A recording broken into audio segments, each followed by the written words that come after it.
Salam saudara SKS yang diberkati Tuhan. Saat ini kita akan merenungkan kebenaran firman Tuhan yang terdapat di dalam Mazmur pasal 62 ayat yang ke-6 sampai dengan ayat yang ke-9. Hanya pada Allah saja kiranya aku tenang, sebab daripadanya lah harapanku.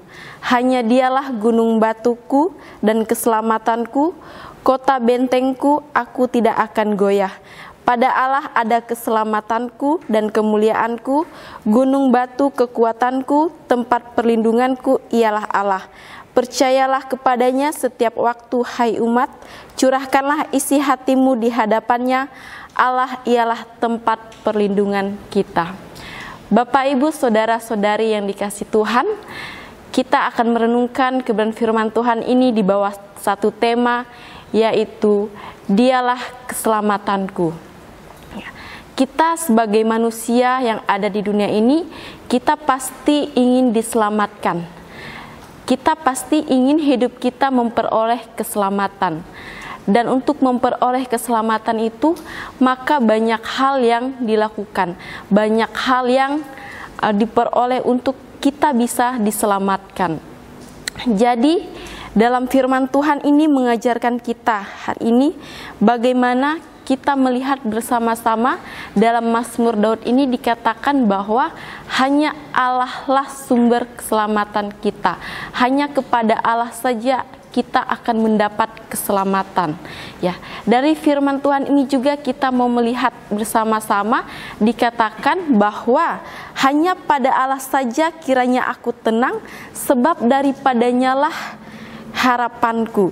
Ketika kita hidup di dalam Tuhan, ketika kita bersama-sama dengan Tuhan, maka kita akan merasakan yang namanya ketenangan. Kita akan menemukan yang namanya kedamaian dalam kehidupan kita.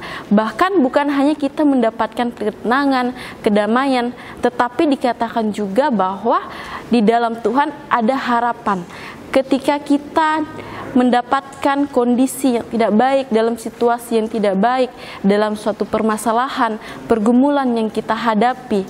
Tapi ketika kita bersama-sama dengan Tuhan, ketika kita sudah merasa kita tidak mampu, kita tidak percaya diri, kita merasa tidak kuat, bahkan kita merasa putus asa, kalau tidak ada lagi orang yang bisa membantu kita, yang menolong kita, bahkan tidak ada lagi orang yang bisa menjadi harapan kita untuk kita meminta bantu, minta tolong kepada mereka.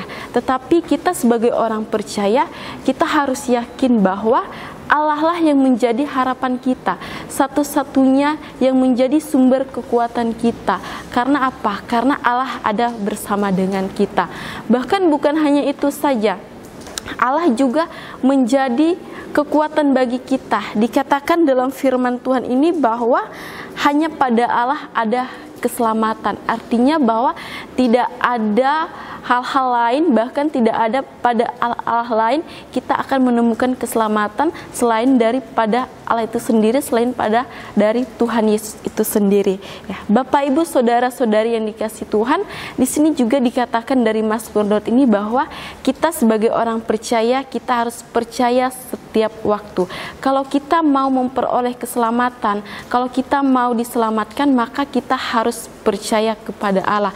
Bahkan kita percayanya setiap waktu, artinya bahwa kita bukan hanya percaya hari ini saja, besok, atau dalam satu minggu, satu bulan, satu tahun, tetapi kita harus percaya setiap waktu. Artinya bahwa tidak ada batasan waktu untuk kita percaya. Kita harus terus percaya, berserah kepada Tuhan, karena Tuhanlah yang mampu menolong kita. Bahkan kita juga harus mencurahkan setiap isi hati kita kepada Tuhan, karena ialah tempat perlindungan kita. Ketika kita dalam kesesakan, ketika kita dalam kondisi yang tidak mampu, maka kita berharap kepada Tuhan, kita berserah kepada Tuhan, maka apa? Maka Tuhan yang akan memampukan kita. Dia tempat perlindungan kita. Dia adalah kota benteng kita, gunung batu kita, yang sanggup menolong kita dalam kondisi sekalipun kita jatuh, tapi Dia akan mengangkat kita. Ya, Bapak, Ibu, saudara-saudari yang dikasihi Tuhan, kita belajar bersama-sama dari firman Tuhan ini, dari Mazmur Daud ini, bahwa kita akan mendapatkan ketenangan, kita akan akan mendapatkan keselamatan ketika kita mau sungguh-sungguh menyerahkan hidup kita sepenuhnya kepada Dia. Bahkan kita percaya setiap hari, setiap waktu, tanpa ada batasan waktu, kita menyerahkan semuanya kepada Tuhan. Ya, kesimpulannya bagi kita pada saat ini, kita sebagai orang percaya, mari kita penuh, kita berserah kepada Dia, kepada Allah yang kita sembah, yang kita percaya, yaitu Yesus Kristus. Bagaimana kita harus menyerahkan kehidupan kita ketika kita mau diselamatkan, ketika kita mau mendapatkan tempat bagian yang tertinggi bersama dengan Dia nantinya, maka kita sungguh-sungguh percaya kepadanya. Demikian firman Tuhan kita saat ini. Terima kasih, Tuhan Yesus memberkati.